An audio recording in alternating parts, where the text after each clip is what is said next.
So we'll take up Purusha Sukta, mantra number 6. Yat Purushena Havisha Deva Yajnamatanvata Vasanto Asya Sidajyam Grishma Idma Sharadhavihi. So last week we left, you remember, that the universal person, the Virat Purusha, this Virat Purusha was the only source that was available. So from this Virat Purusha came out the Devatas. All the Devatas came out. So these Devatas were brought out from the Virat Purusha. So the Devatas are actually a subset of the universal person. And as soon as the Devatas came out, why did they come out? Why do we take up any project whatsoever in our life? Because all projects that we execute are coming out from us, isn't it?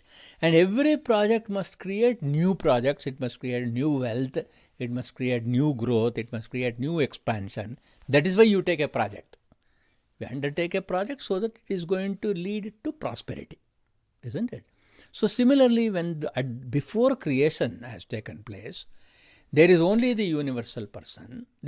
From the universal person, the Devatas come out. That means definition of the project takes place. Once the definition of the project takes place, that project has got to be executed in each one of the steps in an orderly manner. So that orderly manner for doing that, what is the source? Again, the source is in the project itself. And therefore, they again go back to this universal person, this Virat Purusha, and this Virat Purusha is made as the offering of the Havis. Then, so which part of Virat Purusha is used as Havis? Because again, you cannot simply put the entire universe back into the fire and then ignite it. So you got to only take a part of that. Which part does he take? Which essence of the Purusha he takes? He takes up the Devatas take up the creative power. Because now we are into creation. So it has got creative power. The Virat Purusha has sustaining power. The Virat Purusha has the destructive power. And all these powers must be used appropriately at the appropriate time for the appropriate entity. And therefore the Virat Purusha's creative power is taken, and then you do a yajna. You do the sacrifice. In this yajna, so what does it say? Yat Purushena Havisha.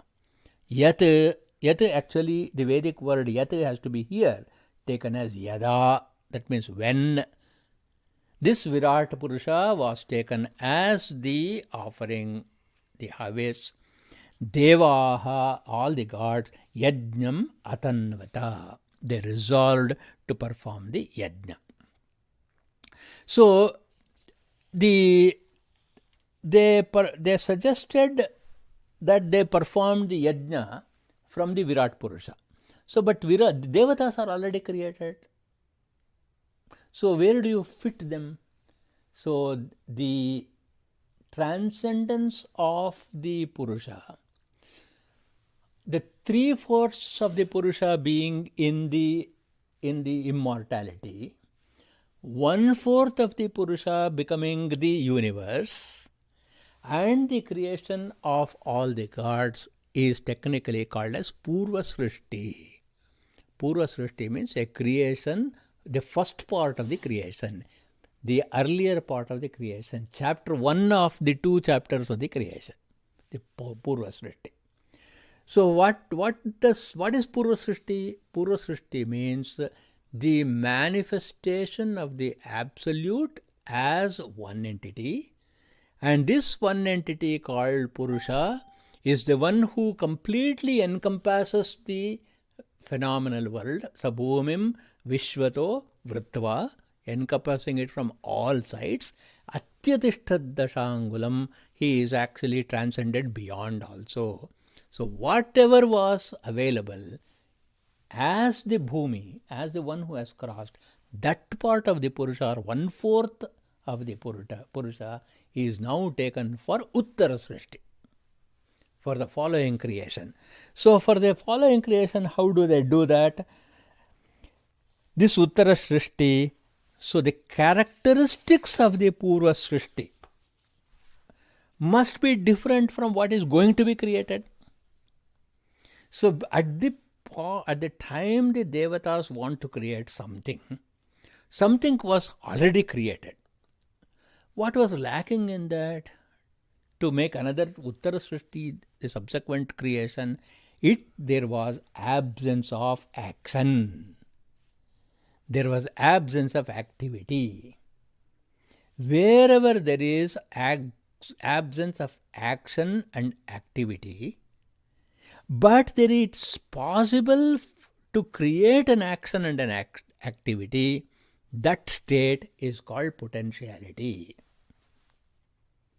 Isn't it? So therefore in Purva Srishti, there was only potentiality. So what kind of potentiality was there? The potentiality for sadhyam. Sadhya means that which can be achieved. Then sadhana. Sadhana means the tools for achieving what can be achieved. Then you need the sadhaka, or the person who wants to achieve with the help of the tools. So sadhya, sadhana, sadhaka was indistinguishable in the Purva Srishti. Therefore, what is the role of the Devatas? The role of the Devatas is to extract the potentiality and convert it into sadhya, sadhana and sadhaka. So this gives us a reason why we should pray to God. Why should you worship God? It is because God's worship and God's inhering in me is only a potentiality. Isn't it? Potentiality of what? Potentiality of sadhya, sadhana, sadhaka. What prayer does is, it will convert the potentiality into actuality. And therefore you must pray. And for prayer, what does the scripture use the word? Yajna. So the Devatas performed the yajna, means they converted the potentiality into actuality through the means of prayer. That is the hidden meaning of this mantra. So, and therefore, when you create the sadhya, sadhaka, and sadhana, the sadhaka, that means one who is capable of achieving. One who is capable of achieving must be made into an achiever. You see, another subtle change has to take place. Because I may have ability to do 100 things, but I may choose not to do anything. So therefore, I am only called as a sadhaka. But this sadhaka has to be made into a kartru. This sadhaka has to be transformed into one who actually performs. So for that also you need prayer. Potentiality to actuality to actualization. These three steps can be done by means of, so once you create the kartru or the doer, then automatically action comes into play called karya, and as soon as the kartru, the doer, does the karya or the action, the doer will become the enjoyer, called bhoktru. And the outcome of the work becomes enjoyable, called bhogya. So all of these things can happen only because by yajna. And therefore the Devatas have to create yajna in the first place. the process of prayer they have to create. So between Purva Srishti and Uttara Srishti, just in the span of a couple of syllables in the mantra, the Purusha Sukta is saying so many things have happened. So many things have happened by discovering the potentiality in the one quarter of the Purusha and then converting that potentiality into a sadhya, sadhana and sadhaka, and further making it into practically executable set of entities called Kartru and Kriya.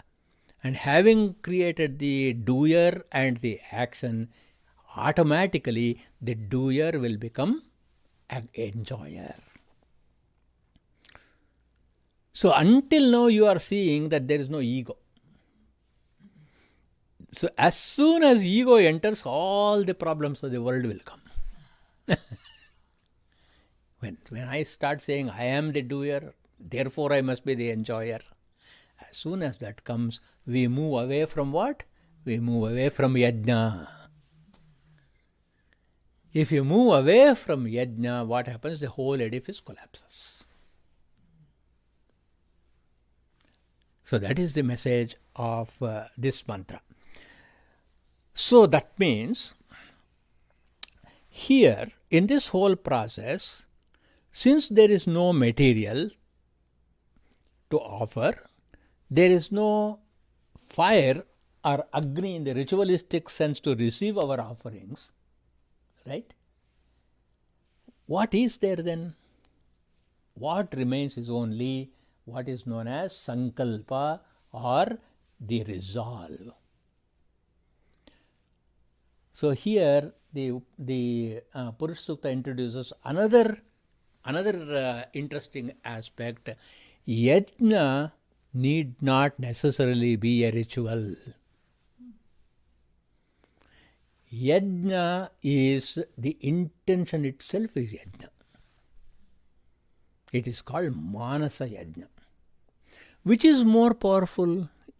Is the yajna which has got an intention more powerful than the physical act of yajna more powerful? The physical act of yajna can be limited by a number of obstacles. Whereas a good intention, there is no obstacle at all because it happens internally. So this mantra again introduces another concept saying that all good intentions are themselves yajnas. And the more powerful the good intention is, based on worship, then it will automatically make the gross action manifest. This has got deep significance because how can matter come from energy? How can matter come from where there is no material? So here the Purusha Sukta is now establishing matter can be extracted by mere intention. And that's the quality of the intention. Yat Purushena Havisha Deva Yajnamatanvata. But then they had another resource. The resource they had was time. Because among the Devatas, Sun is a Devata, Surya is a Devata, Prithvi, Bhumi is a Devata. Therefore, all the astronomical factors were already there as Devatas. Because what is the difference between Devata and non-Devatas? The Devatas are just there with no raga, dvesha, with no attachment or aversion. They just exist and they perform their activity. You remember in the last couple of classes I talked about Ritam, Satyam and Dharma. So they are based on Rata, Satya, Dharma. Therefore all you have to do is use their own dynamism for manifestation. So what is the dynamism of the seasons? That's why the next says Vasanto Asya Sedajyam. Vasanta. Vasanta means the spring. Spring became ghee. Then Grishma Yadmaha. Summer became the wooden fuel. Sharad Havihi. Autumn became a special kind of offering called Havis. See the way this Havis is a special entity. You take barley flour or rice flour and make it into a cake. And this cake is made in the shape of a turtle. And a turtle shaped cake made up of barley flour or rice flour is called purodasha. That's a technical term for that. This purodasha has to be kept in separate cups. That means each person offering the yajna will have his own cup. For example, if the husband and wife are sitting to do the yajna, husband will have one cup and wife will have one cup. So where have we come across this rule? We have not studied that part yet. In the Pratipurusha Anavaka. So what do we say in Pratipurusha Anavaka? Pratipurushameka kapalan nirvapati. Pratipurushaha eka kapalan nirvapati. Prati, every, Purusha, person, man or woman, eka kapalan, one cup, nirvapati, he or she keeps it before him. And then you have this purodasha cake in that. And that has to be offered in the Rudrahoma. Chestunnara mana temple lo ledu. But that is how it should be done. In the Rudrahoma, this cake should be made, and each one is given a cup, and they must actually design maybe like a mold, use a mold and into a turtle mold, and then you can do that with the patties homa you do, Joni. Very easy. Anyhow, you get to make a turtle. Yeah, make a turtle and offer in your daily homa. I mean, maybe you'll have to talk to your suppliers. That's okay. So now there are 6 seasons according to Vedic. Why only 3 seasons are chosen? Vasanta, Grishma, and Sharat. Only 3 seasons are chosen. The reason for 3 seasons are chosen is Vasanta Ritu, that is the spring, is made up of 2 months. Those 2 months are called Chaitra and Vaishakha. It is going to start from tomorrow. Chaitra and Vaishakha.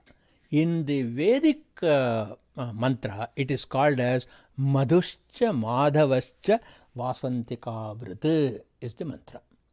So the 2 months are called Madhu and Madhava. This is the reason why in Vasanta Ritu we conduct what is known as Vasanta Madhava Vrata. There is a particular ritual. It's like a festival. It's called Vasanta Madhava festival because it is the month's name, Vedic name of Chaitra and Vaishakha is Madhu and Madhava. So this Madhu and Madhava, what happens is because of the spring, fresh sprouts come in all the plants. And the cows and the goats, Ajya means milk made up of goat milk. And then there is Gavya, which is milk coming out of cow. So this milk is supposed to be the freshest. So in the Vasanta Masa, first milk coming from the goats and the cows are collected for yajna. And then the next one is the first crop has to be offered in yajna. As soon as you get a crop, you cannot simply take it home and use it. The first bushel of the grain must be done. Many of us coming from, maybe you also know this if you were ever there in the months of March, April in Bangalore. There is a groundnut festival. We call it as Kadlekaya Parshe. So the groundnut festival is the first groundnut that is grown. They don't eat even one groundnut out of it. They bring it to a temple, and then they offer it in the temple. The first. Then I used to, before coming here, I used to be a manager in one of the rural branches in North Karnataka. So in these months, the spring months, we used to have our night dinner on Chaitra Shuddha Purnima, on the full moon day. We used to eat our dinner in the open field, and there they would have actually piled up all the grain. And then that grain, we used to go there, have food and all that, and collect all that fresh grain. And next day, we used to go to the temple or a matha. There were mathas, that is monasteries. We would go there and give the first crop. This is very, very popular, especially in North Karnataka. I am not sure about South Karnataka because I have never worked in rural areas in the South Karnataka.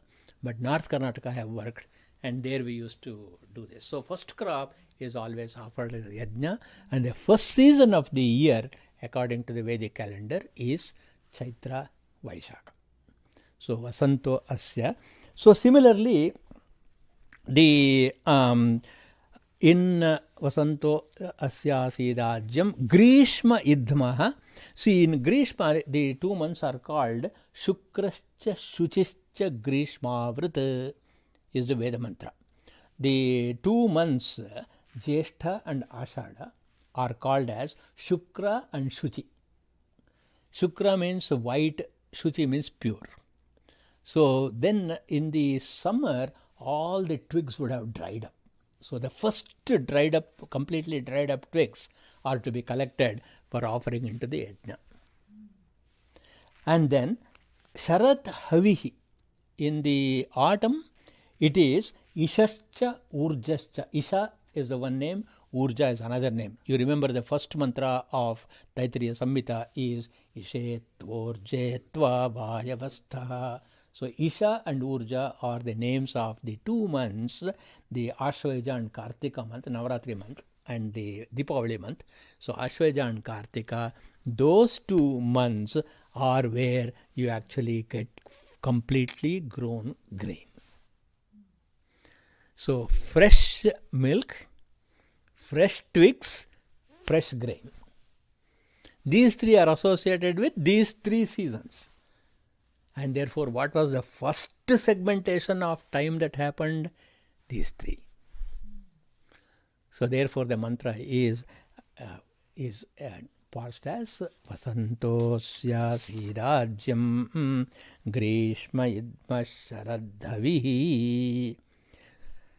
So this brings us to the main principle that whatever wealth we give up, because the cows and the goats give up their milk, the plants give up their twigs, the crops give up their produce. Like that you give up. Whatever is given up with the prayer of Ishvara is called yajna. And that yajna has been established as the first of the Uttara Srishti, as the very first of the second part of the creation. So that is the meaning of this mantra. Now one question has remained open, that is, in what exact process that the original Purusha even changed into the first iteration. So there must be a delta, right, when it happened. Then what was happening at that time? There is no indication in Purusha Sukta, but that has got a cross reference in Mahanyasa. In Mahanyasa, what do we say?